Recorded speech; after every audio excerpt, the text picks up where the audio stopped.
Hello, everyone. I'm Pat Norman, and I welcome you to the August 29th, 2024 episode of FreePod. As always, we are proud to bring you this short weekly podcast with the help of a large volunteer group dedicated to providing objective news that is specific to our community. Hello, FreePod listeners.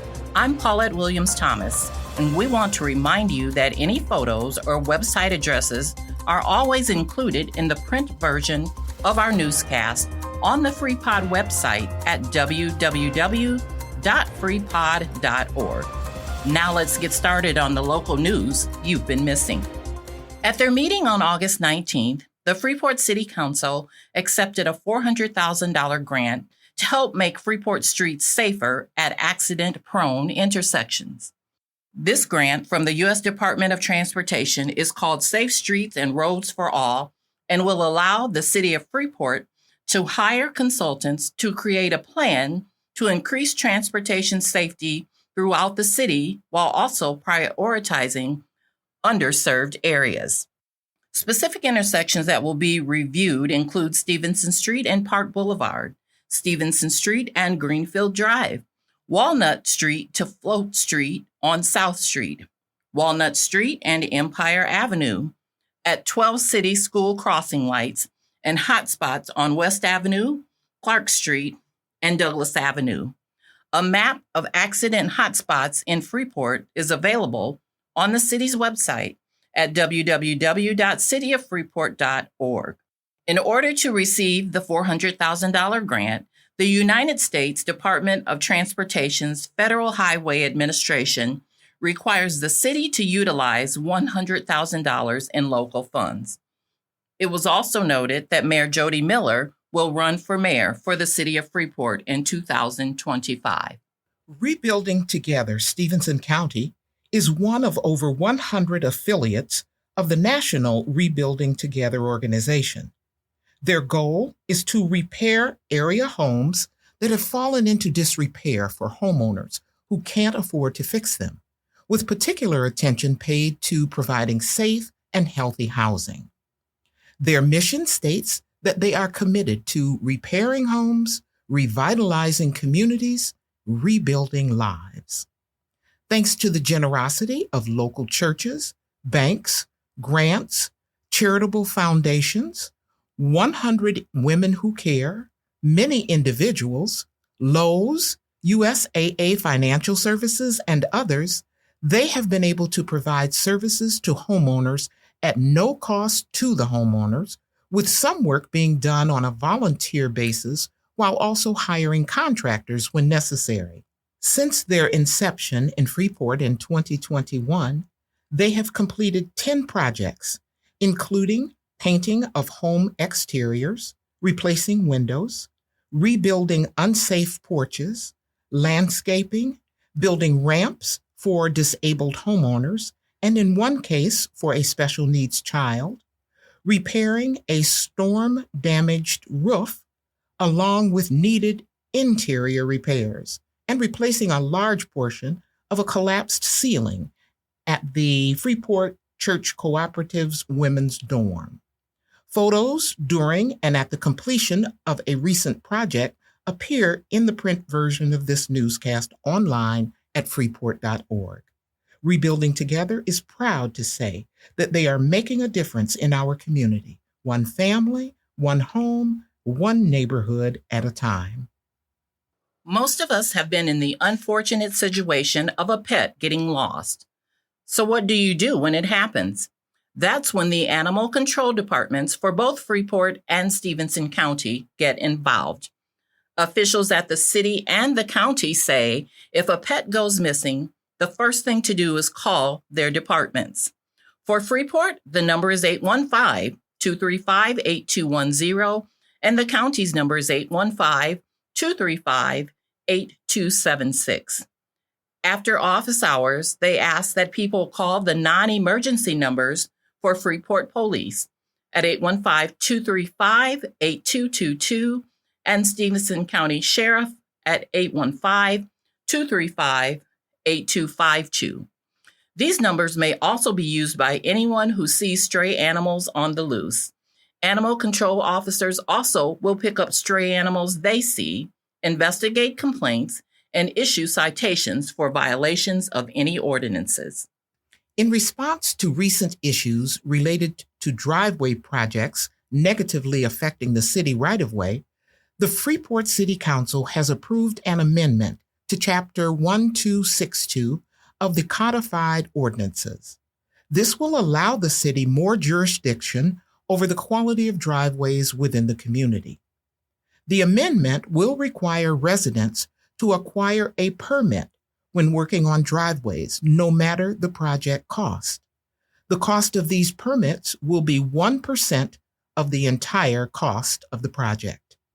Freeport Police Chief Chris Schinberger recently made a special presentation to officers Joshua Leverton and Justin Holden for going above and beyond the requirements of their normal day for the good of our community. They were credited with finding a suspicious vehicle and suspects in that vehicle who were in possession of loaded guns and prevented a potential shooting incident that could have occurred. Both officers were given the Merit Award at a Committee of the Whole meeting. In news from Freeport School District 145, it was announced that there will be 5 e-learning days that may be used for emergency weather closings. These are days that do not have to be made up at the end of the year. Additionally, enrollment for the 2024-25 school year is 3,720, with almost 400 multilingual students. And good news for all comes in the news that the district is fully staffed. At the most recent board meeting for the Freeport Park District, the annual audit was reviewed and pronounced to be a clean audit. Additional news included the information that following the departure of Park District Executive Director Ron Schneider in June, the board has paid the Illinois Association of Park Districts $7,600 to help search for a new director. In the interim, Bruce Cubberly continues to serve as interim executive director, as appointed by the Park Board of Commissioners.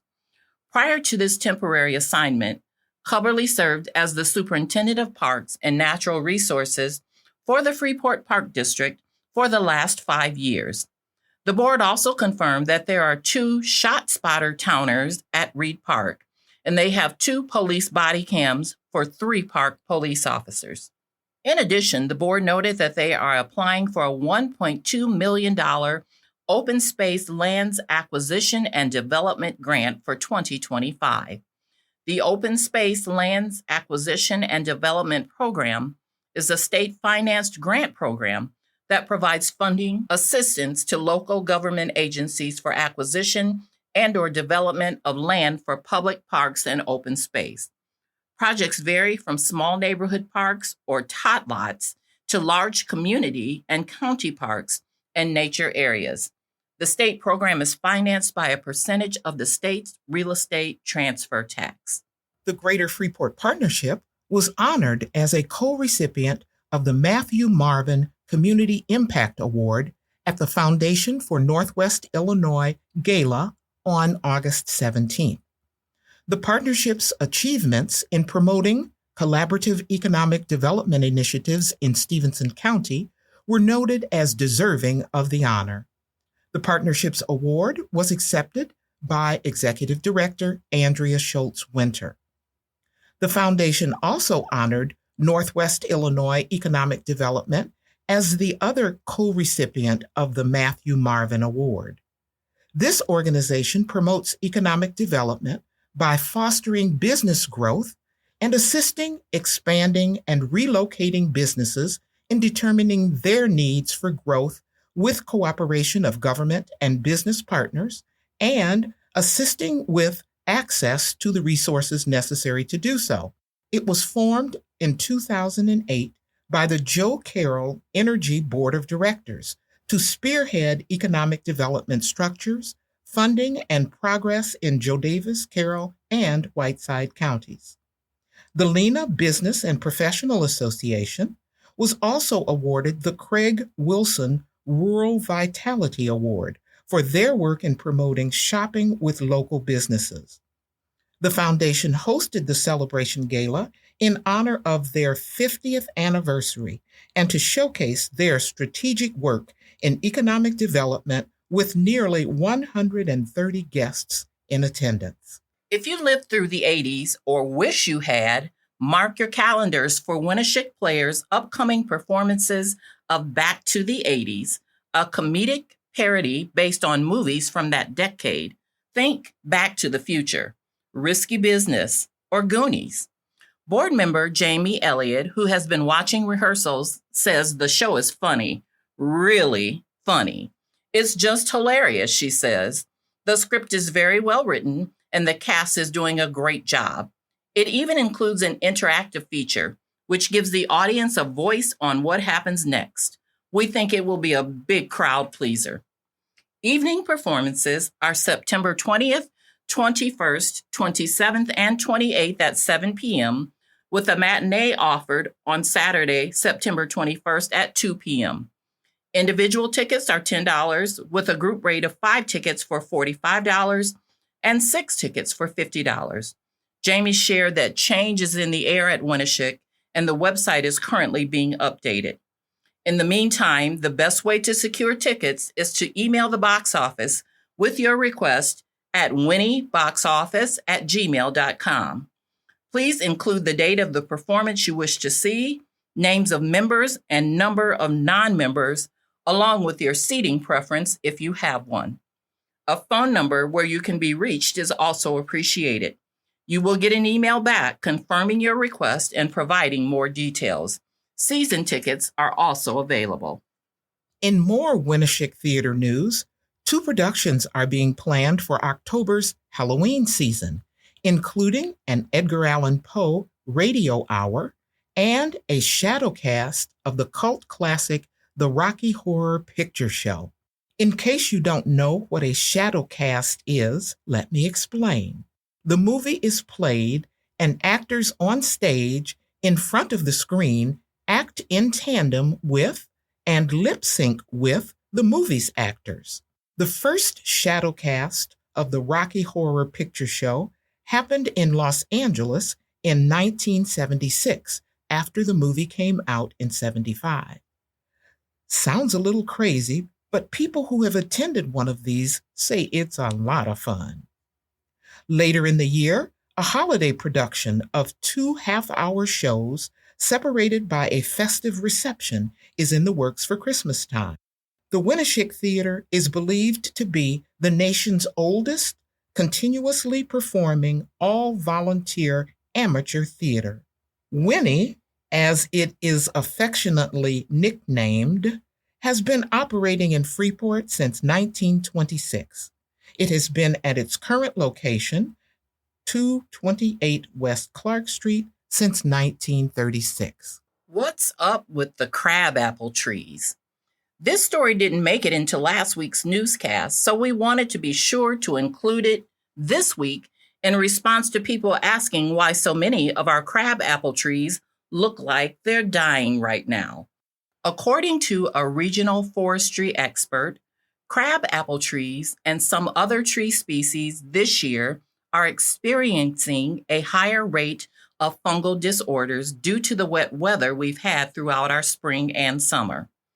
Fungal disorders can leave trees with discolored leaves, spots, premature leaf drops, and just an overall unhealthy appearance. For crabapple trees, this disorder is called apple scab. Apple scab doesn't kill the trees, and it's not something to worry about. Treatment for the tree also isn't necessary at this point in the season, as the fungal disorder has already run its course. One thing you can do to help prevent trees from developing fungal disorders is to clean up leaf litter in your yard and then dispose of it at a brush site. Everything should be back to normal next spring. If you're looking for something fun to do on Labor Day next Monday, September the 2nd, try a ride on the Silver Creek and Stevenson Railroad of Freeport, which will be open all day. The train operated by the Stevenson County Antique Engine Club, is the type of train used during the golden age of railroading, when numerous branch line trains tied the small towns of what was once a more rural America to each other and to the outside world. You can experience branch line railroading in this 1912 steam locomotive that takes riders on a 3.5-mile round-trip excursion into history. Tickets are $8 for adults, $2 for kids under 12, and you can even get a $20 ticket to ride in the engine's cab. Rides depart at 11 o'clock a.m., noon, and on the hour between 1 and 4 p.m. The address is 2954 South Walnut Road in Freeport. The Silver Creek Museum and Cooper Corliss Engine are also open from 11 a.m. to 4 p.m. on Labor Day. And if you ride the train, your ticket to the museum is just $5, and children under age 12 are free. There is no fee admission to see the Cooper Corliss engine, which served a company in LaSalle, Illinois from 1914 to 1965. One of the 6 large engines powered a rolling mill and a line shaft that powered other equipment. The engine is the largest flywheel steam engine within 500 miles of Freeport, weighing 60 tons and capable of 250,000 foot-pounds of torque. Engines fitted with Corliss value gear offered the best thermal efficiency of any type of stationary steam engine until the refinement of the Uniflow steam engine and steam turbine in the 20th century. As we look ahead to a short week due to the Labor Day holiday, we want to remind everyone that the public is invited to provide input for the 2025 budget for the City of Freeport next Tuesday, September 3rd. This conversation is scheduled for 5 o'clock p.m. at the Council Chambers at City Hall, located at 314 West Stevenson Street in downtown Freeport. City Manager Rob Boyer and the Finance Department staff will provide general information on the budget process, and then meeting attendees can share their thoughts on what they would like to see funded in their neighborhoods and the community at large. The public will have another opportunity to offer input during a similar meeting on Monday, October 28th. Next up, with the presidential election right around the corner, attendees at the Lindo Theatre's Select Picks Classic Film Series will enjoy All the President's Men next Wednesday, September 4th. This 1976 political thriller is an inside look at the famous Watergate scandal. Robert Redford, Dustin Hoffman, and Jason Robards star. All the President's Men screens Wednesday at 1 o'clock and 7 o'clock p.m. at regular ticket prices. 2024 is the 14th year for this popular film series, hosted by Ed Finch and Alan Wenzel at the Lindo Theatre in Freeport. In a bit of history trivia for the week, and related to our story about the Stevenson County Antique Engine Club, our historians tell us that the first rail service to Freeport began 171 years ago this week, when on August 31st, 1853, a Chicago and Northwestern Railway train arrived in town. In closing, we're pleased to share that next week's Tuesday in-depth interview will be Freepod and Timbuktu host Tim Connors talking with Luann Hayes of Birth to Five, Illinois in Freeport. The goal of this statewide organization is to provide a statewide infrastructure that will utilize community input in the development of policies and funding priorities in order to build and sustain equitable access to inclusive, high-quality early childhood services for all children and families in Illinois. This conversation will post at noon on Tuesday, September 3rd. With that, time's up for this week, but tune in again next week for more about Freeport businesses, city plans in progress, area rewards and recognition, local impacts related to state and national news, and much more. As we say each week, Freeport couldn't come to you without the help of many local supporters. We're especially appreciative for the Mass Communications Department at Highland Community College for producing this podcast, as well as our many liaisons and reporters for the time they volunteer to bring the news to you. Thank you, Highland and Team Freeport. If you have story suggestions or would like to make a tax-deductible contribution to support Freeport, visit our website at www.freepod.org. Again, I'm Paulette Williams-Thomas, here with Pat Norman, and we hope you'll check back next week for more news you've been missing. Have a great long holiday weekend, and thank you for listening.